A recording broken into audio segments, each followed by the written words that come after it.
Carmelo Anthony was a walking bucket, a 10-time All-Star, and one of the purest scorers in NBA history.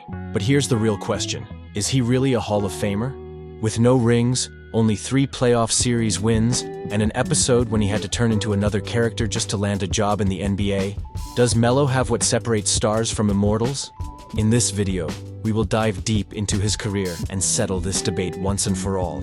We are not here to take anything away from Melo, but at the same time, we are going to say loudly everything that no one will, as Melo is about to be inducted into the Naismith Basketball Hall of Fame, and we'll let you judge if he really deserves a spot among basketball's greats.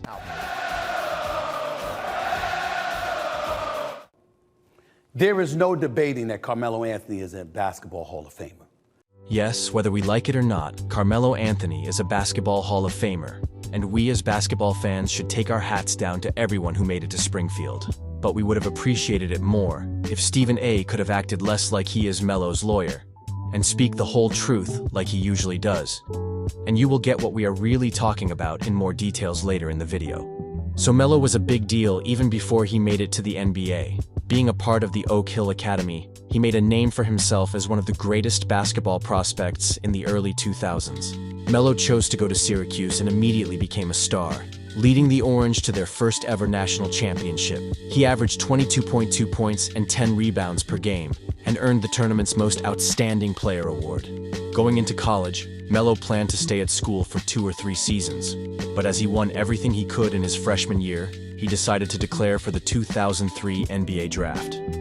It was clear that it would be an outstanding draft class, and more than 20 years later, that class is one of the best ever. There was no doubt that LeBron James would be the first overall pick, and everyone expected that Melo would go second to Detroit. The Pistons had the best record in the Eastern Conference the year before, and they got the right to pick second from the Grizzlies after they sent Otis Thorpe to Vancouver 6 years earlier. Melo seemed like an obvious choice since he was the best college player at the time, coming off a championship season. But then this guy showed up. Darko Milicic was an international prospect who apparently had a great practice with the Pistons GM Joe Dumars the day before the draft. Somehow, the Pistons selected Darko, and Melo was the next on board, going to Denver. That is the first of many what-ifs in Melo's career. The Pistons would go on to win the championship that season, something that Melo never accomplished in his 19 NBA seasons. I'm at peace. Like, you hear the water, you hear the... That doesn't bother me no more today as far as... like you're a loser if you don't win the championship ring. For me, I've won. Despite the shocking outcome of draft night, Melo had everything he needed in Denver. The team was coming off a 1765 season that put them at the bottom of the Western Conference, and that marked the 8th consecutive season they missed the playoffs. Melo was the new big hope for the team, and he became the main man on the floor from day one. He led the team, averaging 21 points per game, and finished second in the Rookie of the Year voting, behind you-know-who. The Nuggets finished 8th in the West and were back in the playoffs, but lost to the Timberwolves in 5 games. Minnesota had the league MVP, Kevin Garnett, and the best record in the conference, and losing to them was not a big deal. It was Melo's first of what was believed to be many playoff appearances, and no one could have even imagined that he would win only 3 playoff series in his career. Following his rookie season, Melo was part of the USA team and won the bronze medal at the Athens Olympics. That was the first chapter of his highly successful international career, which would later bring him 3 Olympic golds. The following season was very turbulent for the Nuggets, but things were heading in the right direction. After firing Jeff Bzdelik and Michael Cooper from the head coaching position, George Karl took over the job.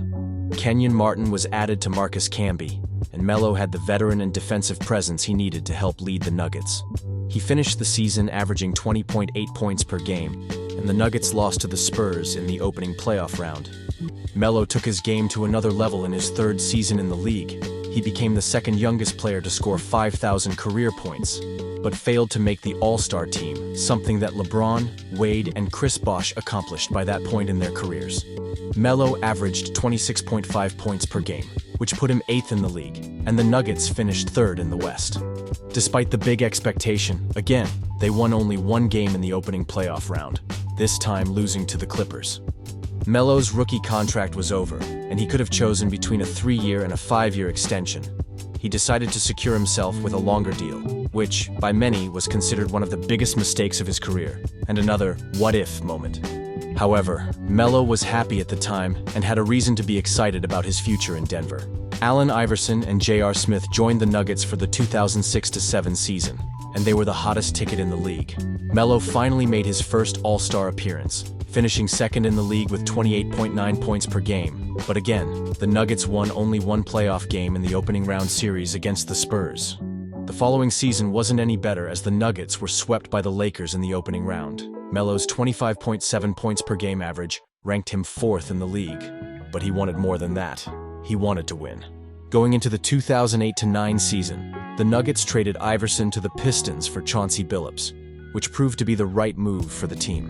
Melo's numbers dropped to 22.8 points per game, but the Nuggets finished second in the West. Finally, in his sixth season in the league, Melo won his first playoff series as the Nuggets defeated the Hornets in 5 games in the opening round, and then dominated the Mavericks in the second round, also winning in 5. The Nuggets made it to the Western Conference Finals, and looked ready to take down the Lakers when the series was tied at 2 games apiece, but Kobe Bryant closed that one out in 6 games. It was a tough loss for the Nuggets, but it was a sign of maturity for Melo as he made it to the conference finals. Who could have thought that that would be the furthest he would ever get?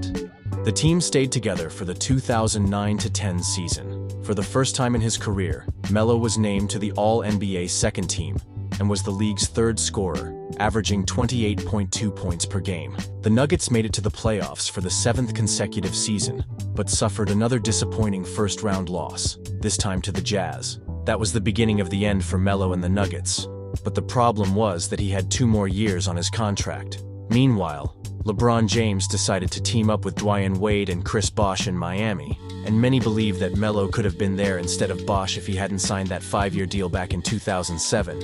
And we got Stephen A. to explain what could have happened. If Carmelo Anthony were in Miami instead of Chris Bosh, and I got love for Chris Bosh too, good dude. If Melo was there, they don't lose to Dallas. Yeah. Agreed. They don't lose to Dallas. At all. And they're going to win the other 2 chips that they won too. Which means instead of 0, the brother would have had 3 titles, in my opinion. Yes, I feel that way, Perk. Let me finish. No need to finish, bro. We got the point. Another what-if story.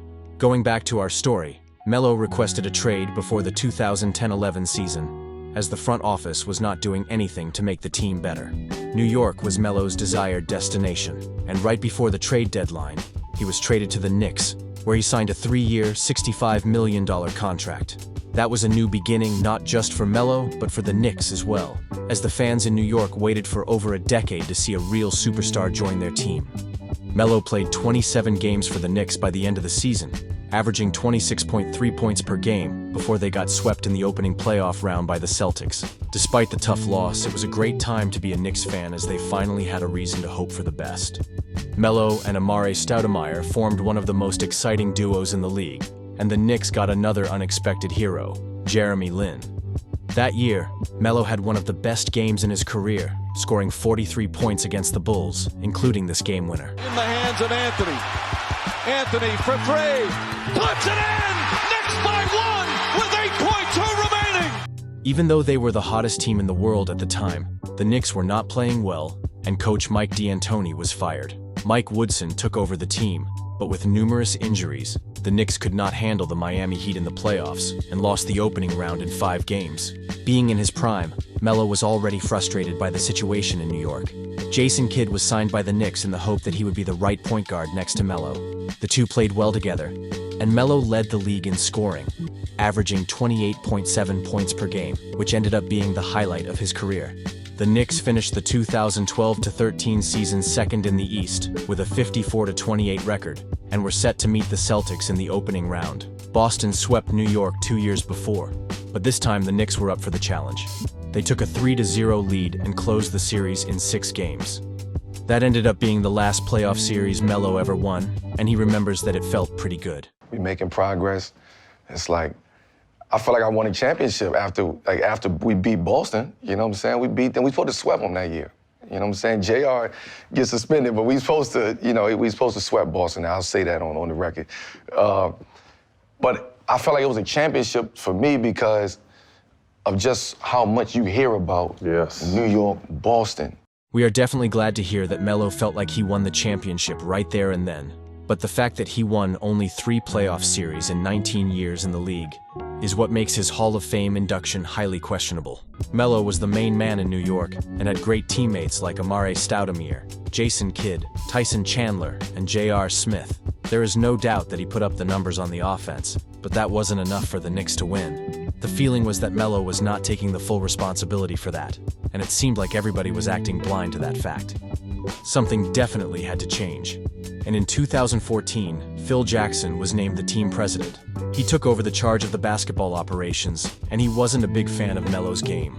Luckily for Melo, the fans at Madison Square Garden loved him, and he put up a memorable night, setting his career high and the Knicks' all-time record of 62 points in a win over the Bobcats. However, that was the last great memory of Melo in New York. He could not lead the team to the playoffs in 4 straight seasons, and after multiple conflicts with Jackson, he demanded a trade in 2017. Having a no-trade clause, Melo agreed to be traded to the Oklahoma City Thunder, and again, Stephen A. Smith was there when needed. This Carmelo Anthony is finally in a position where he's going to be able to legitimately compete for a championship, and I think that's something that his talent demands. This is a man that's been in the league for 14 years. He has never played in an NBA Finals. He's been to 1 conference finals in his career when he's with Denver, and Chauncey Billups was the point guard back there. We need to see somebody of his talent legitimately competing for a championship, and I think this definitely puts him in position. And the name that needs to come to everybody's mind is Phil Jackson.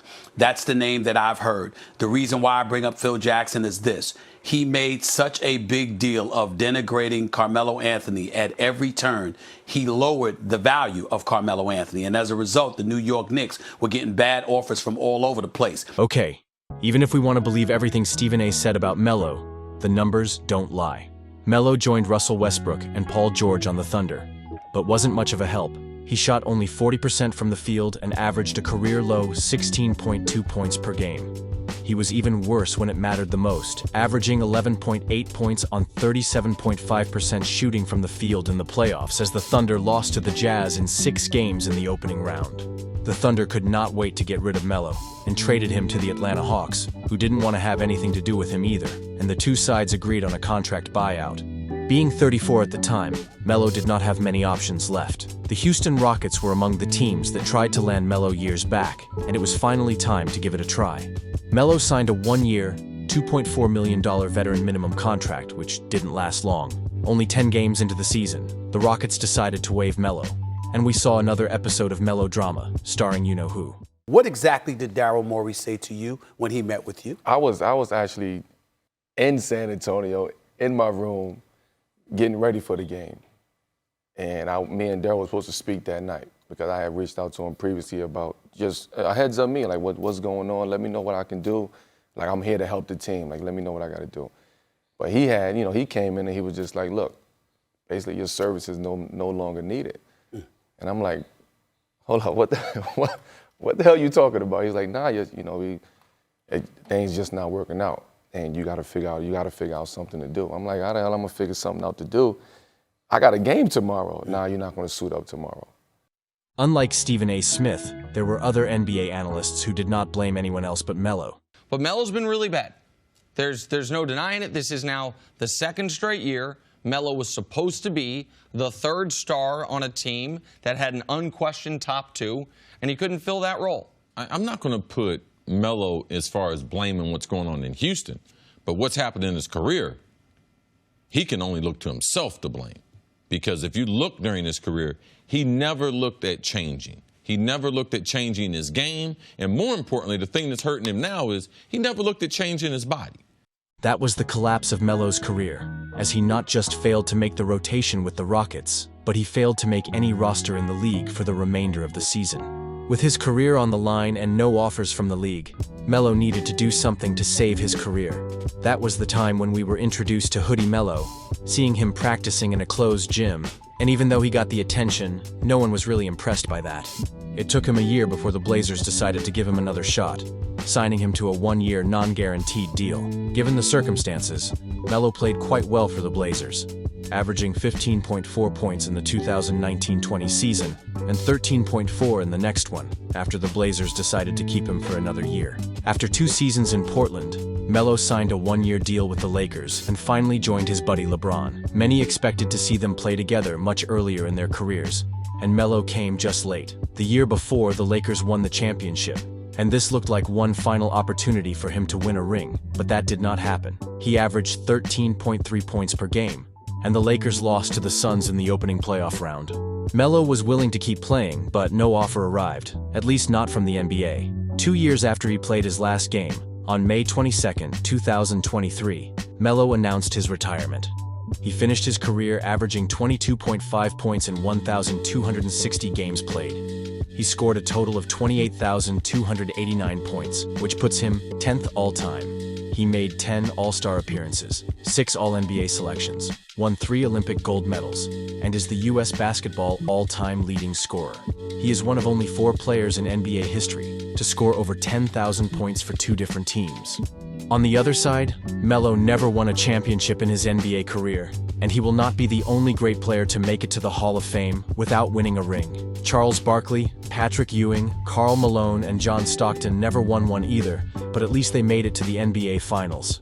Unlike them, Carmelo Anthony was not even close to winning a chip. He never received all NBA first-team honors in 19 seasons in the league. Just to put that in perspective, Luka Doncic did that in 5 of his first 6 seasons in the league. LeBron did that 13 times in his career, and even players like Donovan Mitchell or Devin Booker achieved that. However, Melo will be inducted into the Basketball Hall of Fame, and we will keep hearing that he was one of the best scorers of all time. But his ignorance on defense and no significant playoff success will forever put a huge question mark next to his name.